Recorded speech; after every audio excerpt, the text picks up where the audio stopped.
आखिरी चीज, इन्होंने कहा कि खुदा दुनिया बनाने से पहले 150 साल पहले या करोड़ों साल पहले क्या कर रहा था। अरे हजरत,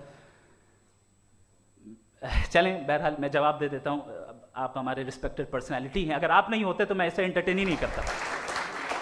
टाइम, ये 100 साल पहले या 100 साल बाद, पहले बाद में अभी, ये वो अल्फाज हैं जिनका ताल्लुक टाइम से है। टाइम शुरू ही हुआ है यूनिवर्स की बिगिनिंग के बाद, तो उसके पहले खुदा क्या कर रहा था, सवाल इलॉजिकल है, ये फेलेसी है।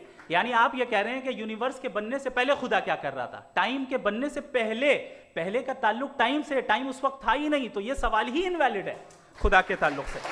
इसकी एक मिसाल आप ले लें। एक कार है, एक साहब ने देखा कि भाई कार जो है उसके व्हील्स कितने अच्छे लगे हुए हैं, सही जगह पे, स्टीयरिंग जो है कितने अच्छे जगह पे लगी हुई, और सीट्स कितने वेल डिजाइंड है, कितनी प्रिसाइजली ये कार काम कर रही है, तो जरूर कोई ना कोई इसे क्रिएट किया है, किसी ने क्रिएट किया है। अब जावेद साहब आए और कह रहे जनाब बोनेट खोलिए, इसमें इंजन है, इंजन इस कार को चला रहा है, hence prove no one has created the car. This is illogical.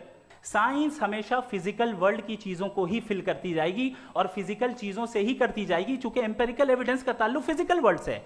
आप साइंस के जरिए मेटाफिजिकल रियलिटी को कभी साबित नहीं कर सकते, ये रॉन्ग टूल का इस्तेमाल करना है। ये वही काम है कि आप मेटल डिटेक्टर से प्लास्टिक डिटेक्टर करने चलें, जो कि जाहिर है सही नहीं है।